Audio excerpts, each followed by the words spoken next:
నేను మీ వెంకట సార్ని RRB NTPC group D కి సంబంధించి జనరల్ సైన్స్ బిట్స్ ఎక్స్ప్లెనేషన్ తో చెప్తున్నాను. దాంట్లో భాగంగానే మనం ఈరోజు కెమిస్ట్రీ బిట్ల గురించి డిస్కస్ చేసుకుందాం. అదేవిధంగా ఆర్ఆర్బి ఎన్టీపీసీ గ్రూప్ డి కి ప్రిపేర్ అయ్యే వారి కోసం physics, chemistry, biology, physics, chemistry క్వశ్చన్లు విత్ ఎక్స్ప్లెనేషన్ తో సహా English medium and Telugu medium వేరువేరుగా బుక్స్ అనేవి త్వరలో పబ్లిష్ అయిపోతున్నాను.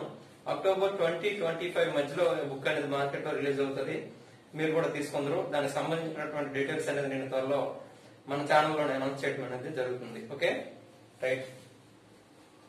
చూడమ్మా, first bit, the molecular mass of oxygen is అన్నాడు. The molecular mass of oxygen is అన్నాడు. ఆక్సిజన్ కి మాలిక్యులర్ మాస్ ఎంత అని అడిగాడు అనమాట. మాలిక్యులర్ మాస్ అనేది మనకు కట్టాలంటే దానికి సంబంధించినటువంటి అటామిక్ నెంబర్, పరమాణు సంఖ్య అనేది మనకు కావాలి. పరమాణు సంఖ్య అనేది మనకు తెలియాలి. ఆక్సిజన్ యొక్క పరమాణు సంఖ్య ఎంత?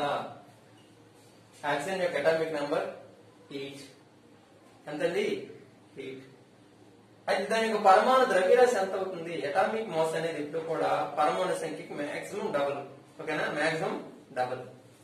అందుకని ఎక్కువ ఉండొచ్చు, మాక్సిమం డబుల్. సో ఒక ఆక్సిజన్ ఉందనుకోండి, దాని యొక్క పరమాణు సంఖ్య 8. కాబట్టి దాని పరమాణు ద్రవ్యరాశి ఎంత అవుతుంది?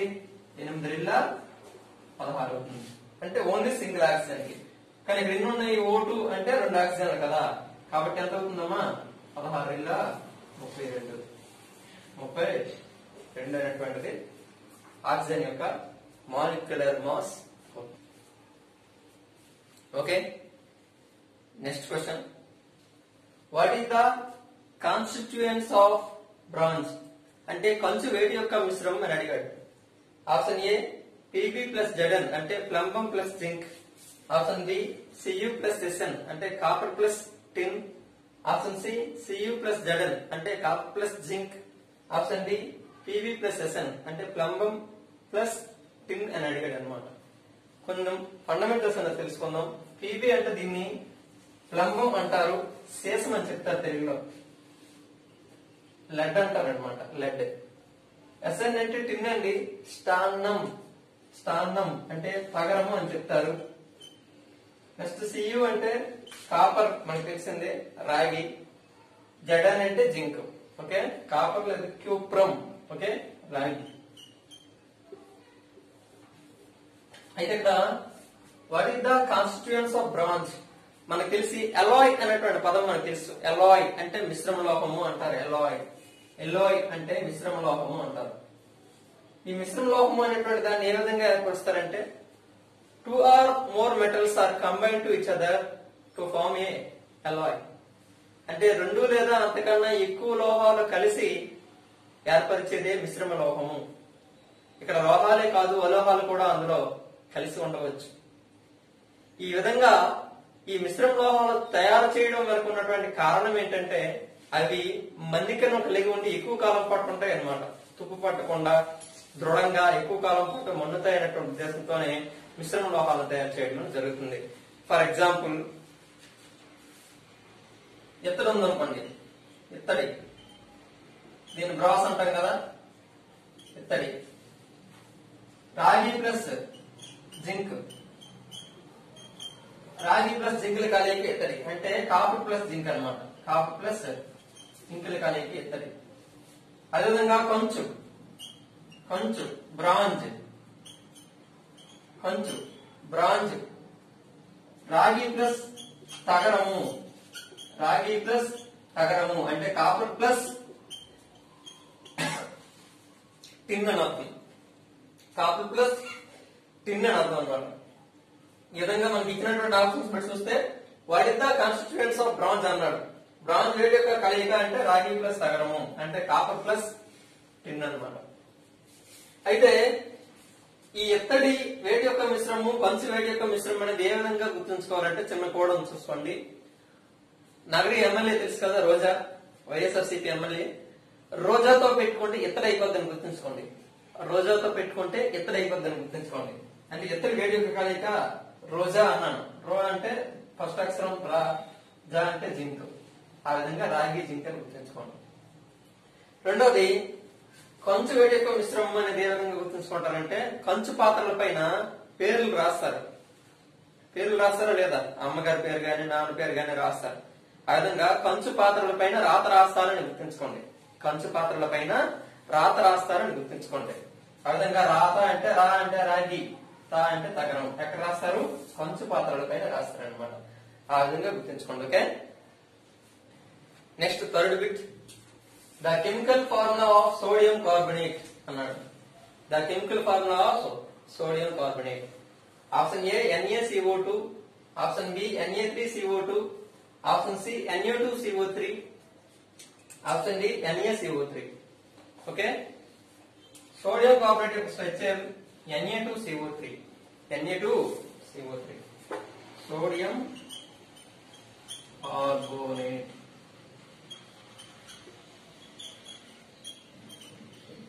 Na2CO3 దేనికి ఉపయోగిస్తారు సోడియం కార్బోనేట్ అంటే? వాషింగ్ సోడా అంటారు. Washing soda. Okay. Washing soda.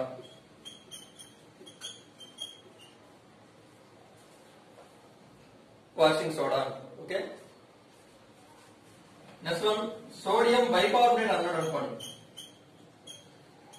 Sodium bicarbonate అన్నాడు అనుకోండి. Sodium bicarbonate structure NaHCO3. NaHCO3 దీన్ని సోడియం బైకార్బోనేట్ అంటారు. అప్పడాలు, పొంగులు, పకోడీ చేయడానికి కూడా అందులో వేస్తారు, కొంచెం పొంగుతాయి. అది సోడియం బైకార్బోనేట్. దాన్ని బేకింగ్ సోడా అంటారు. సోడియం బైకార్బోనేట్ ఏమంటారు? Baking soda. బేకింగ్ సోడా లేదా వంట సోడా అంటారు. వంట సోడా. వంట సోడా. ఓకే. ఇది ఇచ్చినటువంటి బిట్ మాత్రం సోడియం కార్బోనేటే. నేను అడిషనల్ గా ఈ పాయింట్ గుర్తుంచుకోండి చెప్పాను. ఇది కూడా రావచ్చు కదా, అందుకని. ఓకే. నాలుగో బిట్ అమ్మా. Dash has 6 carbon items and 6 hydrogen items. కింది వాటిలో ఏది 6 కార్బన్ మరియు 6 హైడ్రోజన్ ఐటమ్స్ కలిగి ఉంటుంది అని అన్నాడు. Option A propane, option B chloropropane, option C propyl, option D benzene. Okay. Answer benzene అమ్మా. బెంజిన్. ఆర్గానిక్ కెమిస్ట్రీ అనేటువంటి టాపిక్ మీద అంత కొంత టచ్ ఉంటే ఇది ఈజీగా చేసేవచ్చు. ప్రోప్ అన్నాడు అనుకోండి, దాని అర్థం 3 కార్బన్ పరమాణువులు ఉంటాయి అర్థం. కానీ మనకి ఇచ్చింది 6 కార్బన్ పరమాణువులు కాబట్టి ప్రోప్ అనేది ఎక్కడ ఉన్నా దాన్ని ఎలిమినేట్ చేసేవచ్చు. ఓకే. ప్రోప్ అనేటువంటి దాంట్లో 3 కార్బన్లు ఉంటాయి. మీతు, ఈతు, ప్రోపు, బ్యూటు, పెంటు, హెక్స్, హెప్టు, ఆక్టు, నన్ను, డెకా అనేటువంటి మీకు తెలిసే ఉండొచ్చు. తెలిస్తే కొంచెం ఈజీ అవుతుంది, తెలియకపోతే నేను చెప్పినట్టేనండి. ఓకే. రైట్. బెంజిన్ అనేటువంటి దాంట్లో 6 కార్బన్ పరమాణువులు ఉంటాయి, 6 హైడ్రోజన్ పరమాణువులు ఉంటాయి. This is a cyclic form అనమాట. ఓకే. ఒక వలయాకార నిర్మాణం ఇది. ఇది బెంజిన్. ఇది ఒక కార్బను, ఇది ఒక కార్బను, ఇది ఒక కార్బను, ఇది ఒక కార్బను, ఇది ఒక కార్బను, ఇది ఒక కార్బను.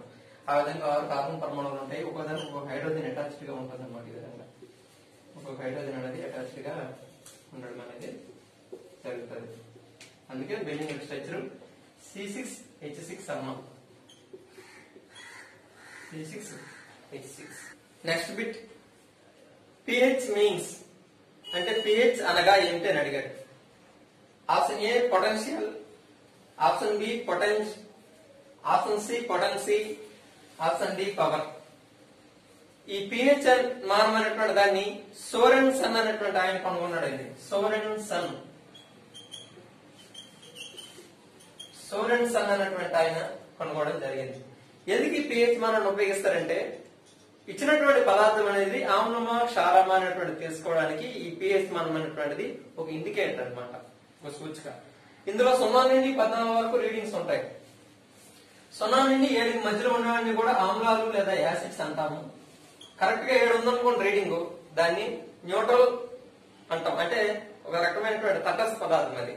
pH లో 7 ఉందనుకోండి, ఆ పదార్థానికి అంటే తటస్థ పదార్థం అది. అంటే ఎగ్జాంపుల్ pH = 7 ఉన్నటువంటి వాటర్ అనేది ఒక తటస్థ పదార్థం. ఓకే. 7 నుండి 14 వరకు రీడింగ్ ఉంటే దాన్ని ఏమంటామంటే క్షారాలు అంటాం, అంటే బేసెస్ అని చెప్తాం, బేసెస్. అయితే pH = -log H+ base 10. ఇక్కడ H+ అనేది బ్రాకెట్ లో ఉంది కాబట్టి దీన్ని కాన్సన్ట్రేషన్ ఆఫ్ H+ అంటాం. అంటే హైడ్రోజన్ అయాన్ యొక్క గాఢత అని చెప్తారు అనమాట. ఇలా బ్రాకెట్ లో ఉందంటే అది గాఢతను సూచిస్తుంది. కాబట్టి హైడ్రోజన్ అయాన్ యొక్క రుణ సమవర్గమానాన్ని మనం ఏమంటాము? pH మానం అని చెప్తారు. హైడ్రోజన్ అయాన్ యొక్క అయాన్ గాఢత యొక్క రుణ సమవర్గమానాన్ని మనం pH మానం అని చెప్తాం. ఓకే, హైడ్రోజన్ అయాన్ గాఢత యొక్క రుణ సమవర్గమానాన్ని మనం pH మానం అంటాం. ఓకే, అంటే the negative logarithm of concentration of hydrogen ion అని అర్థం అనమాట. దాన్ని మనం pH మానం అంటాం. pH అంటే జర్మన్ భాషలో పొటంజ్ అని అర్థం అన్నమాట. పొటంజ్ ఏమని అర్థము? పొటంజ్ అని అర్థం. పొటంజ్ అని అర్థం అనమాట. పొటంజ్ అంటే తెలుగులో సామర్థ్యం అని అర్థం. Okay, right. కాబట్టి ఇచ్చినటువంటి ఆన్సర్ ఏమవుతుందంటే పొటంజ్ అవుతుంది. పొటంజ్. నెక్స్ట్ 6వ బిట్టమ్మా. The pH value of the salt is 14. Then it is a salt of అన్నాడు. ఒక సాల్ట్ యొక్క ఒక లవణం యొక్క pH విలువ 14 అయితే అది ఏ రకానికి చెందింది అని అడిగాడు. Option A strong acid and weak base, option B strong acid and strong base, option C weak acid and strong base, option D weak acid and weak base. ఈ బిట్ మనం చేయడానికి చూడండి, గత బిట్ లో నేను చెప్పాను 0 నుండి 14 వరకు pH మానం ఉంటుంది. 7 అనేటువంటిది న్యూట్రాన్ సూచిస్తుంది. 0 నుండి 7కి మధ్యలో ఉన్నటువంటివన్నీ కూడా ఆమ్లాలు, 7 నుండి 14 మధ్యలో ఉన్నవన్నీ కూడా క్షారాలు అని చెప్పాను. ఒక విషయం గుర్తుంచుకోవాలి, ఈ 0 నుండి 14 వరకు పెరుగుతుంటే క్షార స్వభావం అనేది పెరుగుతుంది. ఏం పెరుగుతుంది? క్షార స్వభావం అనేటువంటిది పెరుగుతుంది. అలా కాకుండా ఆ రైట్ సైడ్ నుంచి లెఫ్ట్ వచ్చామనుకోండి, ఆమ్ల స్వభావం అనేది పెరుగుతుంది. ఆమ్ల స్వభావం అనేది పెరుగుతుంది. ఇది మైండ్ లో పెట్టుకోండి, గుర్తుంచుకోండి. ఓకే, సో ఇటు నుండి ఇటుపోయే కొద్ది క్షార స్వభావం అనేది పెరుగుతుంది, ఇటు నుండి ఇటుపోయే వచ్చే కొద్ది ఆమ్ల స్వభావం అనేది పెరుగుతుంది. రైట్, చూడండి. ఈ 0 నుండి 3 వరకు ఉన్నవన్నీ కూడా బలమైన ఆమ్లాలు, అంటే స్ట్రాంగ్ యాసిడ్స్. 3 నుండి 7కి మధ్యలో ఉన్నవన్నీ కూడా వీక్ యాసిడ్స్. ఓకే, మళ్ళీ 7 నుండి 11 వరకు ఉన్నవన్నీ కూడా వీక్ బేసెస్. 11 నుండి 14 వరకు ఉన్నటువంటి కూడా స్ట్రాంగ్ బేసెస్. అర్థమవుతుంది కదా? అంటే లెఫ్ట్ కి వచ్చే కొద్దీ ఎసిడిటీ పెరుగుతుంది, రైట్ కి పోయే కొద్దీ బేసిసిటీ అనేది పెరుగుతుంది అని అర్థం. క్లియర్ అమ్మా? అర్థమవుతుందా లేదా? రైట్. మనకి 14 ఇచ్చాడు. ఆ 14 అనేటువంటి విలువ ఏ రకానికి చెందింది అన్నాడు. రైట్ కి పోయే కొద్దీ ఏం పెరుగుతుంది అన్నాను? బేసిసిటీ పెరుగుతుంది. కాబట్టి స్ట్రాంగ్ బేస్ అని చెప్పాలి. Strong base. అదేవిధంగా ఈ 14 స్ట్రాంగ్ బేస్ ఏంటంటే అది దాని యొక్క ఆమ్లత్వం ఏ విధంగా ఉంటుంది? తక్కువగా ఉంటుంది కాబట్టి అది ఏ రకమైనటువంటి వీక్ యాసిడ్ అవుతుంది అనమాట. Okay, right. ఆన్సర్ ఏమవుతుంది? ఆప్షన్ సి అవుతుంది అన్నమాట. ఓకే, ఇట్లాంటి బిట్స్ ఎక్స్ప్లెనేషన్ తో మీకు కావాలనుకుంటే మా ఛానల్ ని సబ్స్క్రైబ్ చేసుకోండి. అదేవిధంగా త్వరలో ఆర్ఆర్బి ఎన్టీపీసీ గ్రూప్ కి సంబంధించి గతంలో జరిగినటువంటి క్వశ్చన్స్ ని ఎక్స్ప్లెనేషన్ తో పాటుగా నేను ఒక బుక్ ని రాస్తున్నాను. ఆ బుక్ ని త్వరలోనే మార్కెట్ కి రిలీజ్ చేస్తాను. ఫిజిక్స్, కెమిస్ట్రీ, బయాలజీతో కూడినటువంటి బిట్స్ దాదాపుగా 2200-2500 వరకు బిట్లు ఉంటాయి. మీకు తప్పకుండా అది ఉపయోగపడుతుందని నేను అనుకుంటున్నాను. బుక్ మార్కెట్ లో రిలీజ్ అయిన వెంటనే మీకు నేను మన ఛానల్ ద్వారా ఇన్ఫర్మేషన్ ఇస్తాను. ఓకే, ఈ వీడియోని మీ ఫ్రెండ్స్ కూడా షేర్ చేయండి. Thank you for watching this video. Your Venkat sir.